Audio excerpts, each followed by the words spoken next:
courage, compassion, service, and leadership, Ben is dedicated to autism awareness. Currently, as an 8th grader at LGMS, Ben is a member of the National Junior Honor Society, the Leo Club, LGMS Band, and has been a member of the LGMS robotics team.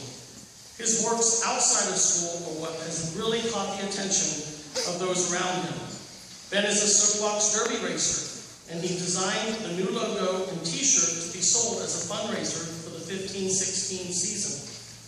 Ben also volunteers at his church for the back-to-school bash, helping with games and activities for children, while the church hands out free school supplies. His biggest pursuit is teaching the public about autism awareness. His goal is to have all of the schools participate in the event turn orange-blue.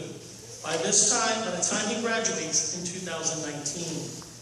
He has handed out flyers, organized awareness events, and met with the Director of Student Services seeking support for his pursuits.